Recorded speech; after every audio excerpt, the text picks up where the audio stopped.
Thank you, everybody.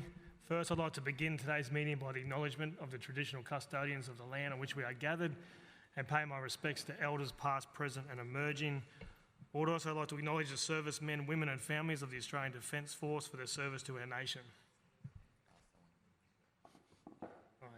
Could I also ask, is our current chair, Councillor Theresa Lane, is a little bit damaged. In Division 2, you have the toughest councillor that I've ever seen because she's managed to come here with what looks like a broken shoulder and she's still battled on. Could someone please move me as the acting chair? Councillor Raven, thank you. Seconded by Councillor Karansky, thank you. All those in favour? Unanimous. So I'm popular today. I'd like to welcome everyone to the City Infrastructure Committee on 10th of November 2020. I declare this meeting open at 11:09. I'd like to advise meeting attendees that this meeting is being audio recorded. Do any councillors have a leave of absence to declare? There being none. Yeah. Unfortunately, we have an adjournment which is due at 11:30, which is with city governance. So we're actually going to have to adjourn this meeting and then we'll have to restart it once the deposition's done. Could someone please move to adjourn it? Yeah, and a 10-minute break. Could someone please have a move to adjourn the meeting? Thank you, Councillor Karansky. In a second. Councillor Stemp, all those in favour? It's unanimous, so thank you. The meeting will carry back on after the adjournment. The meeting will be adjourned. And City Lifestyle. 11:19 will start. Thank you very much. Thank you, councillors. We have a motion on the wall there. Could someone please move that motion? Thank you, Mr. Raven. Could someone second it? Councillor Karansky, thank you very much. A show of hands, please. That is unanimous. Welcome back to our meeting. We are going to go through the leave of absence again. So, pardon?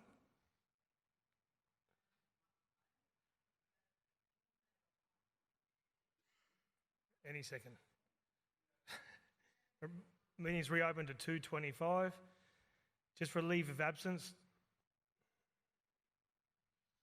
Do we have any apologies for the leave of absence? Councillor Lane. Reason being, Councillor Lane, as we just described before, done herself a little bit of mischief and hurt her shoulder, so she's gone to get scans. So I think she did really well to stay here that long. It has been a long day. Could someone please move that motion? Thank you, Councillor Raven. Move, seconded by Mr. Mayor. All in favour? Unanimous, thank you. Now our first item is item 4.1. I will take the report as read, if everyone has read the report. If you have read the report, we don't have to go into confidential unless you'd like to discuss the report. Does anybody wish to discuss the report? And if so, then we have to go into confidential, or are you happy just to vote? Happy just to vote. Show of hands if you're happy just to vote, please. Oh, did we just vote? That's unanimous. That's great work. Look how fast we're going. So you've still got to take a mover and a seconder for the motion, Mr. Chair. You just want to talk about it? Sorry. You don't talk about it. So we have the motion up on the board there. So someone happy to move the motion? Councillor Raven again. Seconder. Councillor Stemp, thank you. Show of hands. That's carried unanimously. Thank you for that.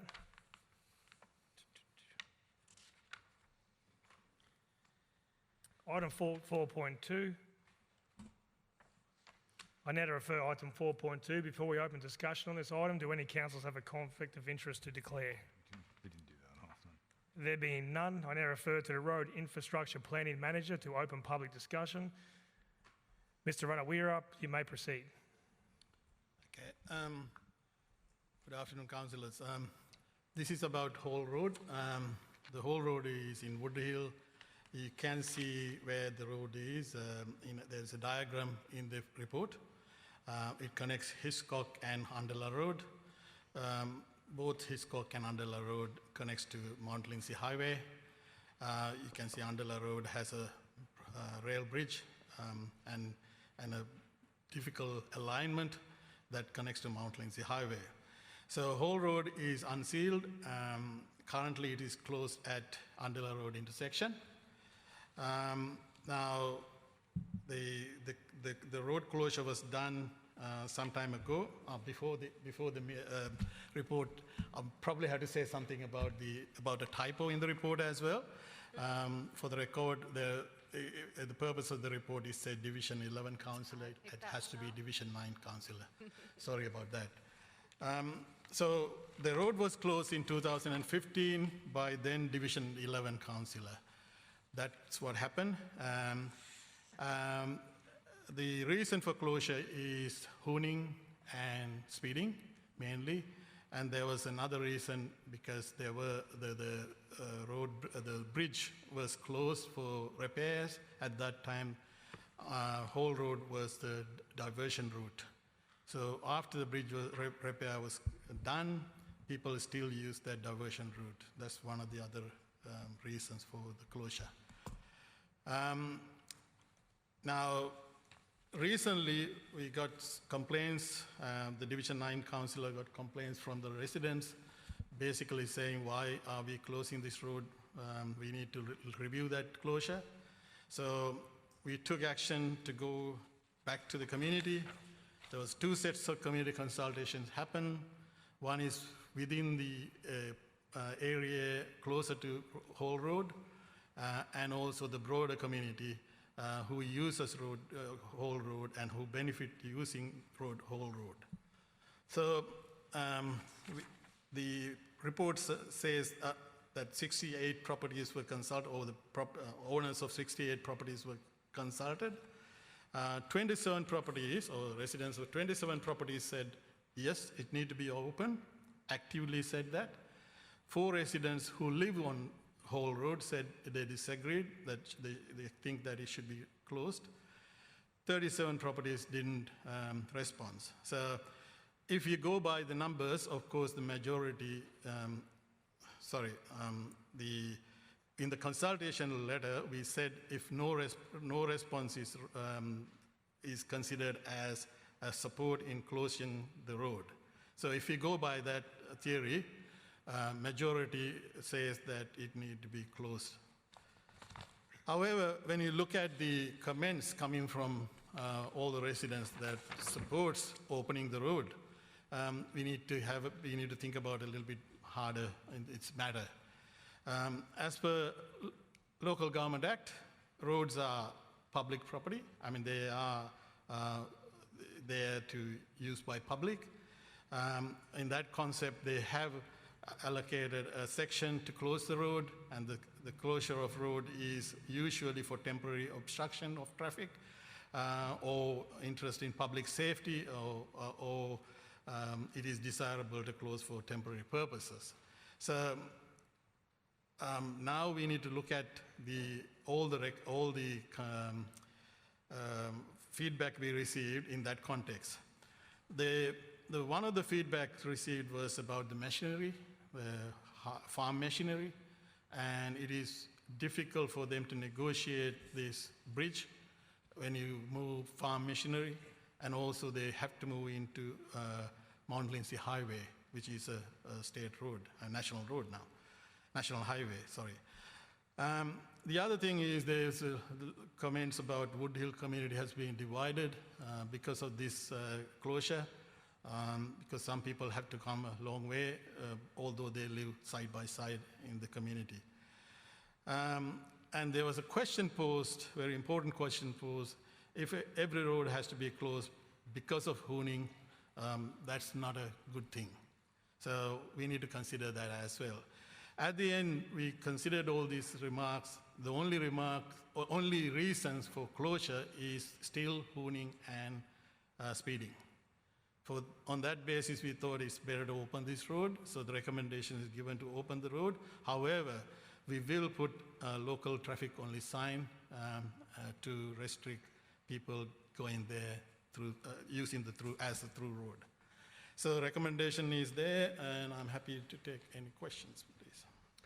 Thank you, Mr. Rutter. We'll now open the floor for councillors for discussion. First off, we have Councillor Stemp. Thank you, Mr. Chair. Kamal, I guess Just a little bit of confusion in relation to the consultation process. Why is a no response considered for or against a proposal? We've obviously seen a couple of situations now where if people don't respond, it's either taken to be for something or against something. But to me, that seems very strange in that, I mean, a lot of people get mail, they may not read it, they just doesn't, the topic doesn't interest them. How can that be taken to be for or against? Or why is that done that way, please? Usually, through the chair, usually we consider the default position as the position for no response. So default is closed position. That's what happened. I agree with you. We don't have to specify a no response clause in some cases, but we need to have that discussion how we are going to frame the consultations in the future. So has it always been done this way then? On each case by case, the decision's made as to how it goes out, the correspondence? Through the chair, in the past, this was the way that we did it, yes. It doesn't mean that we can't improve. Okay, thank you. Through you, Mr. Chair, as well, just to add to that, the way the policy reads, certainly for some of the closures and renames, they actually talk about a percentage of the entire directly affected component. So to actually get to that percentage of the total area, it has to actually be all of the people that could have voted. So to that extent, it sort of drives that outcome that those positions need to be assumed one way or the other. And it's actually written in the correspondence when it goes out that if they don't return it, then their vote will be taken in one particular way or the other. So it's not unknown to the people that actually receive it. Do council follow up with those people by chance if they haven't responded? Or is there no follow-up done? Okay, thank you. So you happy? Councillor Stemp? Councillor Jeremiah? I yield my time, Mr. Chair. Councillor Power? Oh, Mayor Power, sorry. Yeah, thank you, Mr. Chair. I just say that the local councillor dragged me out to this particular road for an inspection last week. Before he did that, though, he gave me a full briefing about the situation. As I see it, it was probably a bad decision in the first place to do what actually occurred, and I think it's just common sense to actually move in this direction. We've probably over-discussed it, and I imagine that the local councillor will be responsible for obviously the criticism, but that's the role of the local councillor. So good direction from the local councillor to move to get this recommendation. Thank you. Councillor Bradley? Thank you. Through the chair, if the road's closed for hooning and speeding, can I please have all of Division 1 roads closed? Because I'm sorry, hooning and speeding happens everywhere in our city. And whilst it's annoying, it's a blight on everyone, it happens everywhere. That's probably one of the biggest issues that people talk about when you're out door knocking, hooning, speeding. It is very difficult to manage, and realistically there's only so much council can do, but in my opinion, closing a road is not. And can I please ask that I have local roads signs in Division 1 too, please? So I'm happy to remove the recommendation. Thank you. And just before we move, obviously I'm the divisional councillor for the road that we're discussing. I did hold a community consultation, even though there was no overwhelming yes to opening the road. I made sure I spoke to the people that were against it. So when then the officers are addressing that with local traffic only, we might have to do a speed test on that road, which I know isn't easy, but because it's a rural road, I think it's 80 or 100 automatically. So which, you know, it is a small dirt road, but my job's not just to leave them out in the dark. I'm not going to try and wreck their life. I'm going to try and keep them happy as well. But I really appreciate the work that your team's done. So Councillor Bradley's moved the motion up on the board. Anyone happy to second? Councillor Stemp, show of hands, please. That's unanimous. Thank you.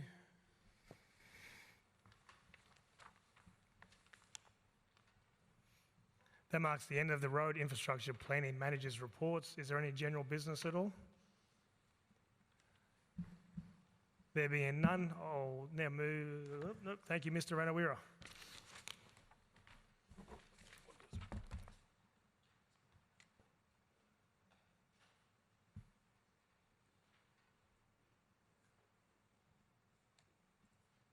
So now we're moving to item 5.1. So obviously the Acting Road Infrastructure Delivery Manager, Mr. Simon Malouf, will enter the discussions.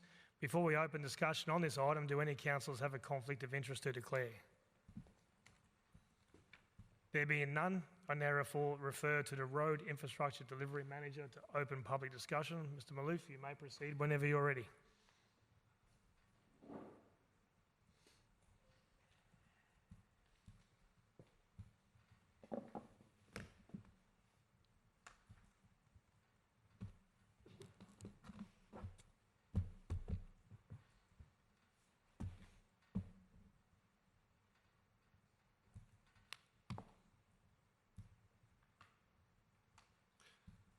Thank you, Mr. Chair.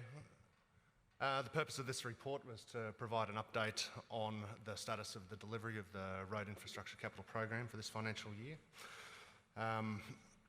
At this point in time, the delivery for the first quarter has been in alignment with our original programmed expenditure for the quarter. 93% of what was programmed. We had a target of 17.1 million, 15.9 has been delivered. So far, most of that has been in asset rehabilitation, predominantly pavement reconstructions and asphalt and spray sealing of existing roads. Capital construction not playing much of a part in the first quarter of the year, but that will reverse as the year goes on.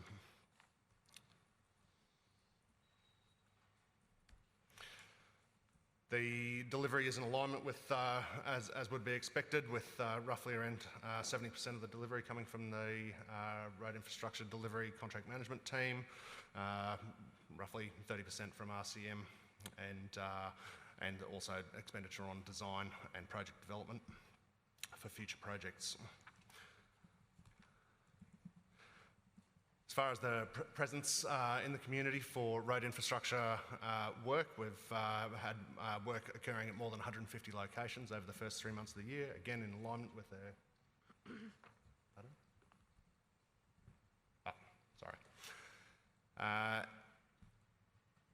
in alignment with what we normally see, which is typically work at around 600 to 700 locations a year between all of our programs.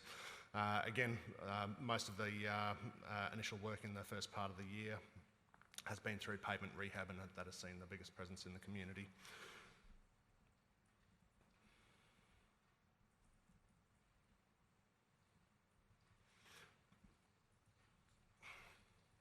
As far as the key projects that have been delivered so far, the pavement rehabilitation program, 63 streets for resurfacing, roughly around $8.5 million delivered there, but also some good full pavement reconstructions delivered by the Road Construction and Maintenance branch in Springwood and Slacks Creek.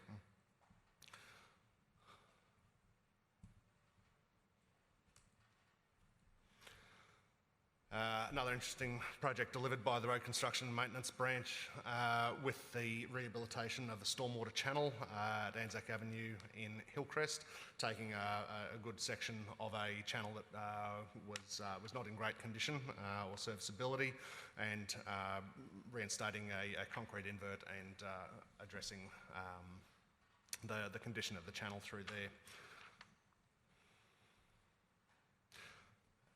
Fry Road in Logan Village had a notable embankment stabilisation through the retaining wall rehabilitation program, which was a soil nail and shotcreting treatment, which also took the opportunity to address fencing at the top of the embankment and general ability of that embankment to serve or to be stable into the future. The Woodhill Bridge rehabilitation.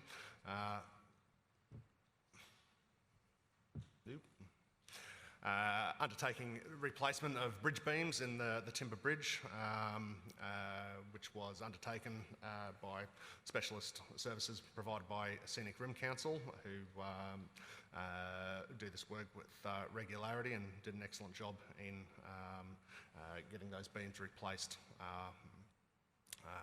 without having to remove the superstructure of the bridge.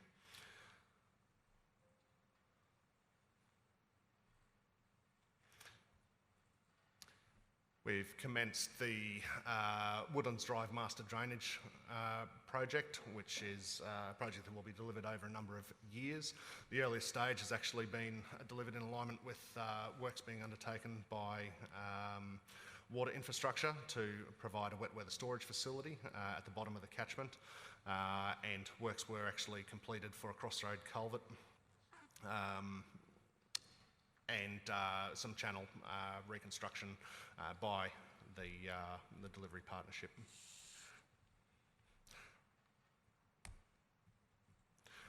There's been some projects that have been undertaking some technology and innovation trials with different applications of crumbed rubber asphalt, high strength EME2 asphalt, and also a product called Reconifalt, which has got a very high level of recycling in it. As an example, if you were to resurface 1 kilometre of two-lane road with just a 50mm layer of the Reconifalt product, it would probably incorporate in the order of 800,000 soft plastic bags, nearly 200,000 glass bottles, around about 18,000 of the contents of around about 18,000 disposed toner cartridges, as well as recycling asphalt from prior pavements that have been excavated, plus reusing waste oils.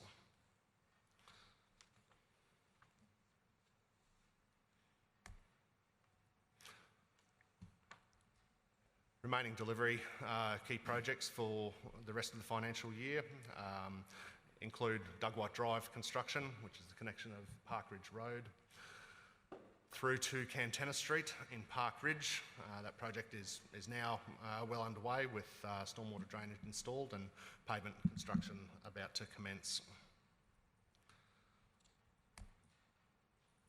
We've been able to finally resolve with TMR the adjustments to grant funding for the delivery of the Compton Road Cycleway, which will run from August Street through to the Pacific Highway Service Road, with finally a good pedestrian and bike facility to get across Slacks Creek and improve connectivity. Station Road Cycleway in Logan Lee will also be commencing.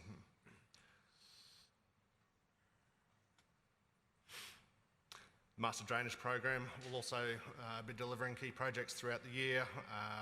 The Defiance Road catchment and Woodbeck Pheasant catchments in Woodridge and Beenleigh respectively in preparations for delivery.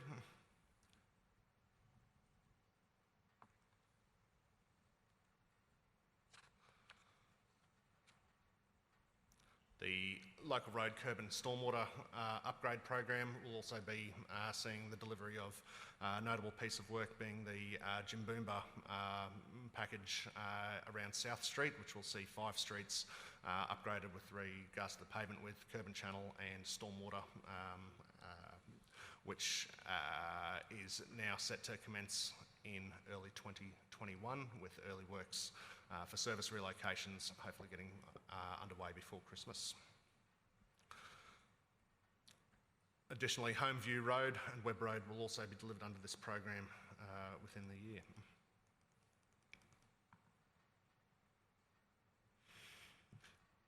Council has continued to be successful in attaining grant funding for the replacement of timber bridges under the federal government's bridge replacement program. The projects that have attained the grant funding are Tees Bridge, Verisdale Scrub, and Tully Bridge at Lyons, which will enable these, these degrading timber assets to be replaced with more durable concrete bridges, and in the case of Tully, will actually be replaced with a box culvert, a large box culvert, 7-cell box culvert, and also enable the pavement to be widened and put into a much safer standard with bridge rails and guardrail on approaches.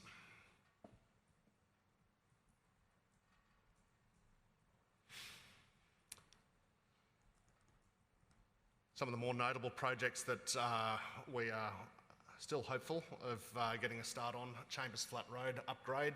This is a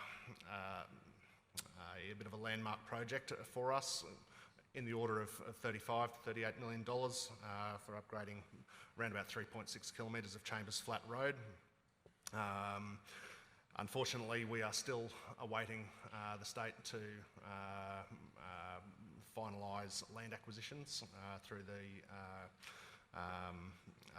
acquisition of land for the fronting properties along that section of road.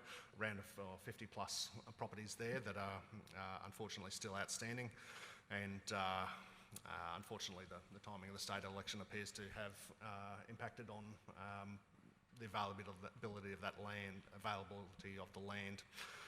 to council. If that can be resolved, the project is actually in procurement at the moment, so that we are ready to go as soon as we have the land confirmed.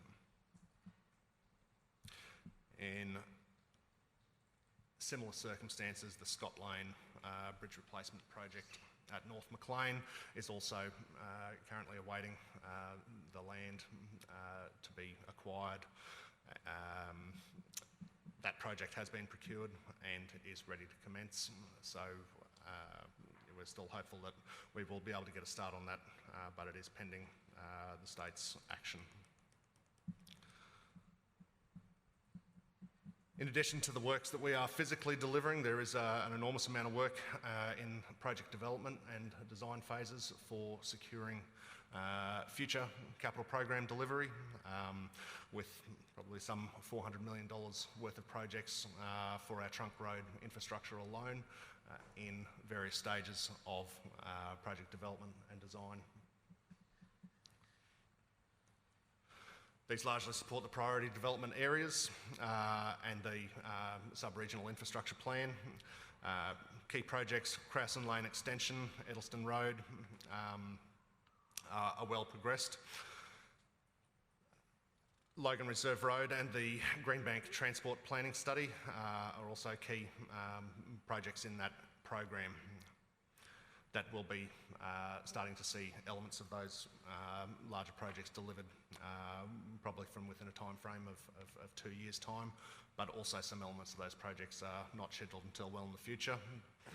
But a greater consideration has been put on integrating the planning with all of the elements of those planning studies under review to make sure the right decisions are made for the network as a whole. Priority infrastructure area construction projects: Gilmore Road and 3rd Avenue between Curtisi and 4th Avenue are progressing through design, as are the land acquisitions to support the LEGIP schedule.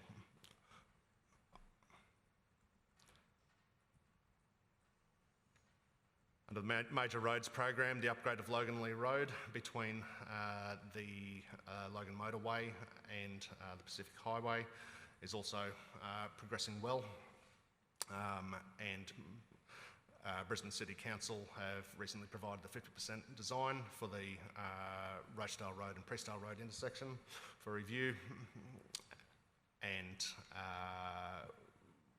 the Chambers Flat Road extension, for which a federal grant was obtained to extend between Parkridge Road and I think Sungold Street. That is again progressing through project development.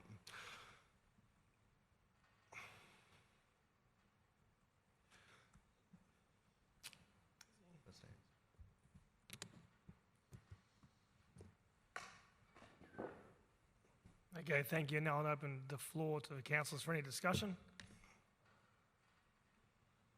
Councillor Bradley. Thank you. I want to foreshadow that I'm happy to move the reception of the report, and thank you, Simon, for the very detailed presentation. Very grateful. There is some information that I would like more on, if possible. On page, I don't know what page it is, but the asphalt technology trials. Is it possible to get more information? Because you verbally said a bit more than what was within the report. Is it possible to get more information on that? And two other things.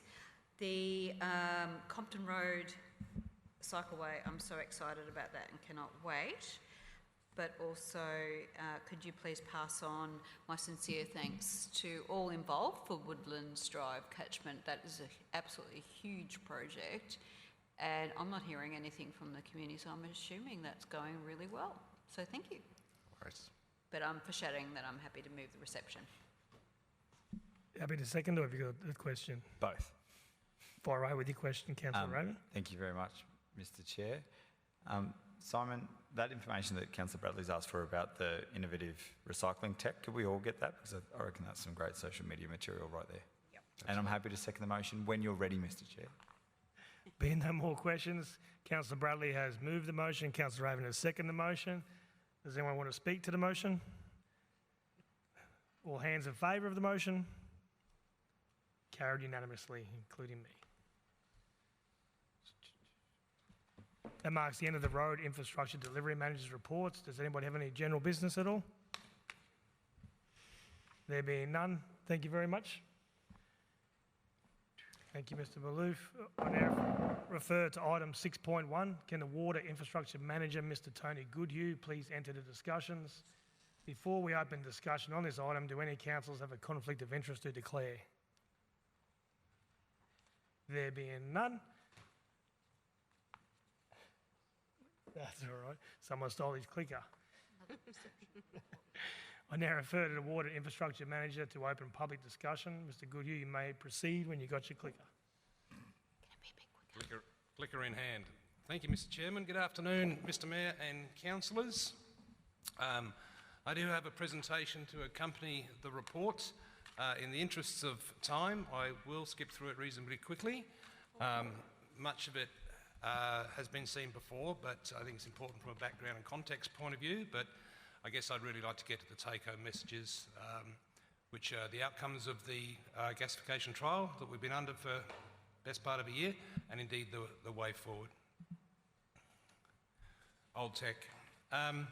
This is a compulsory slide that we must put in the front of anything that goes in the public domain. It's the statement is a condition of arena funding.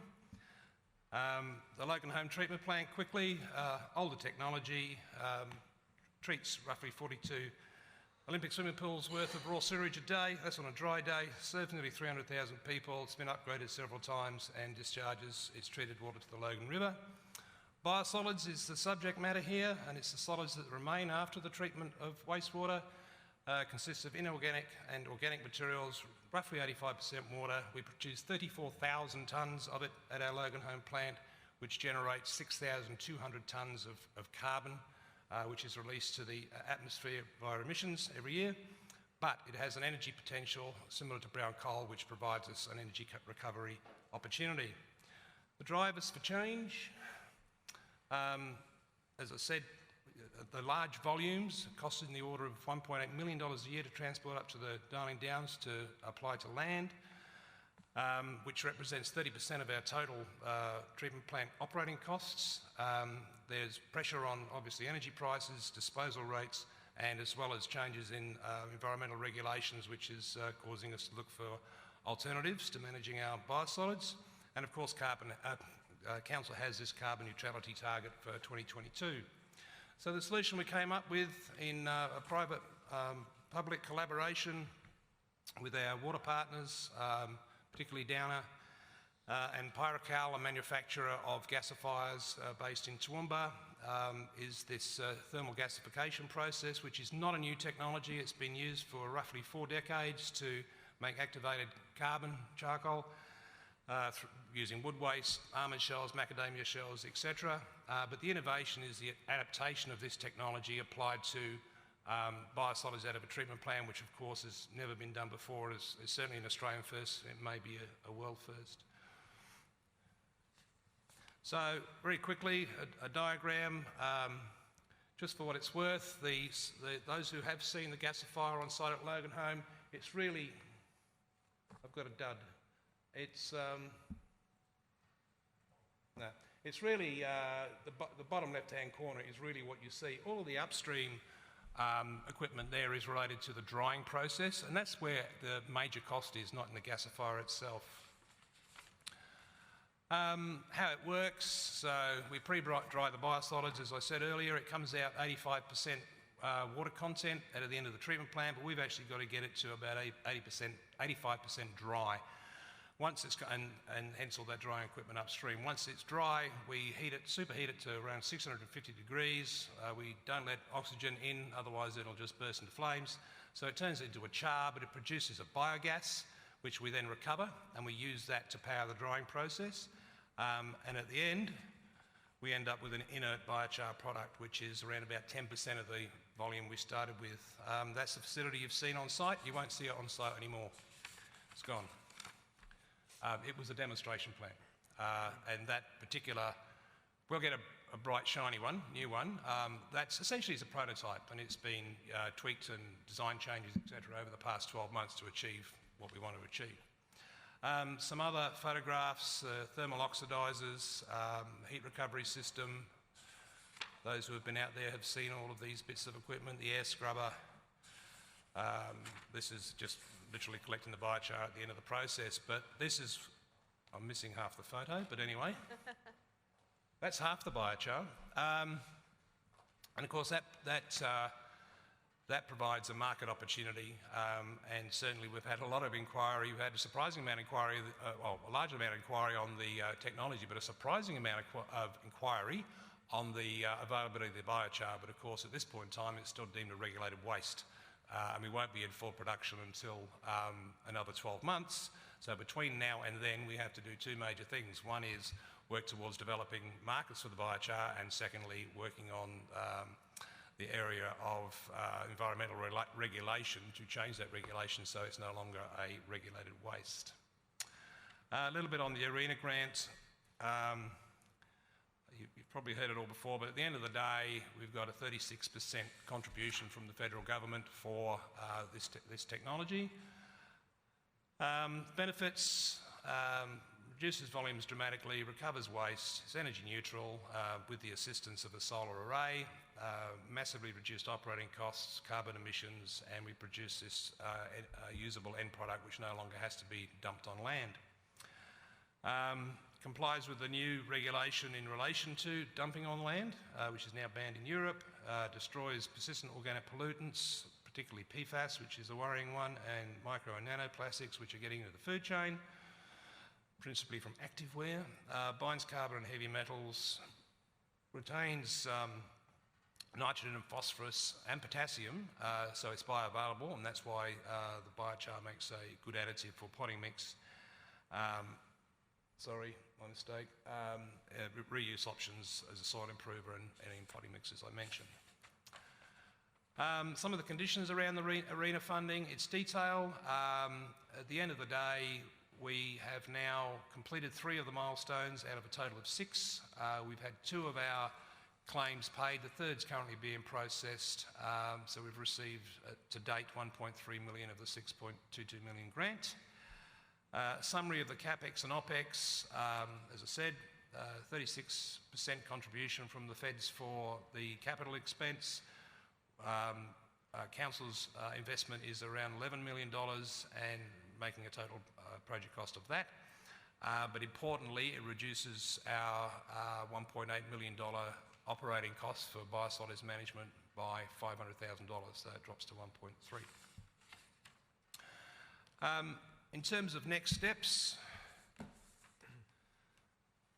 so we have now completed the demonstration and the demonstration, the gasification facility.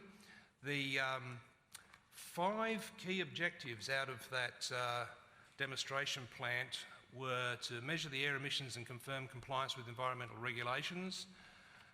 These regulations mostly surround the quality of emissions from the stack from the gasifier, and the demonstration plant has met the regulatory requirements for air emissions. 2, to measure the quality of biochar product and confirm destruction of persistent organic pollutants, or POPs. Both sources that we got from Victoria that we used in the demonstration plant contained high concentrations of PFAS that would have exceeded limits in Queensland for soil application, and testing has confirmed that the gasification process destroys all PFAS and other persistent organic pollutants. The third key objective was to demonstrate reliable equipment operation, and the reliability of the demonstration plant was tested over 2 successful 100-hour runs. That was the last phase of the test. There were multiple 10, 20, 50-hour runs prior to that, and they all met performance specifications and environmental compliance with the design changes along the way. Key objective 4, to confirm the heat balance for the drying process. The heat recovery achieved by the demonstration plant has exceeded its design requirements, achieving 1.1 megawatts of heat energy recovered against the design rate of 1 megawatt at a throughput of 565 kilograms per hour. So, in short, it means the heat energy balance is achieved and the full-scale gasification facility will be energy neutral with the support of a solar array. And the 5th and final was to assess the operating costs, with the main cost components being electricity and chemicals.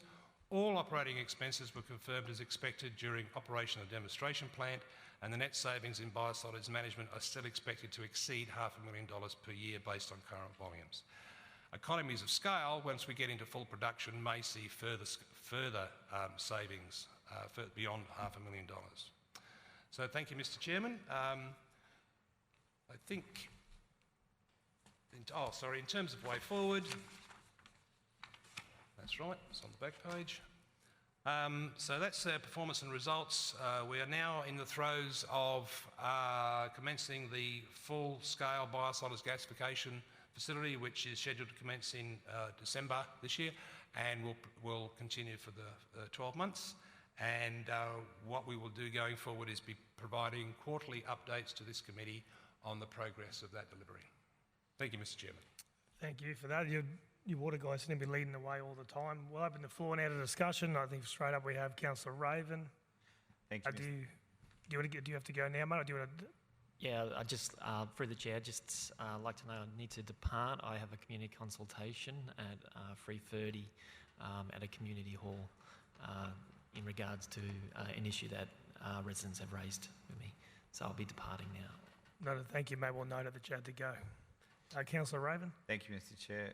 Tony, you mentioned that it's regulated, the biochar is regulated waste. Which act or department do we need to harass to get that changed? Oh, it's the Department of Energy and Science, DES, who are the environmental regulators. It's worth noting that we actually required a change in regulation to do what we're doing with the gasification trial, but it's fair to say that there was sufficient, business case, technology demonstration that it could work and should work, and that combined with the, let's say, tacit pressure of having a significant funding grant from the federal government swayed their thinking in terms of modifying the regulation to accommodate what we wanted to do. We don't think it's a major challenge. Cool. Thank you. Happy with that? Very happy. No more questions, so we have got someone that we're happy to move the motion. Councillor Stemp. I know. Happy to Councillor Murphy's happy to second the motion. Anyone that want to discuss the motion? There being none, can we show our hands? That's been unanimous. Thank you very much. That marks the end of the Water Infrastructure Manager reports. Is there any general business for the Water Infrastructure Manager? Do you have any for us at all, Mr. Goodyear? No, thanks, Mr. Chairman. There being none, we will now move on to the next item. I know that due to social distancing restrictions, not all managers or staff could attend today. That being said, does anyone have any general business for the Acting Director of Road and Water Infrastructure, Mr. Darryl Riley? There being none, do you have any for us, sir? No, I don't. Thank you. Thank you. That completes our agenda for today, and I declare the City Infrastructure Committee meeting of the 10th of November 2020 concluded at 3:07 p.m. The meeting of the City Lifestyle Committee will commence in 10 minutes. Thank you.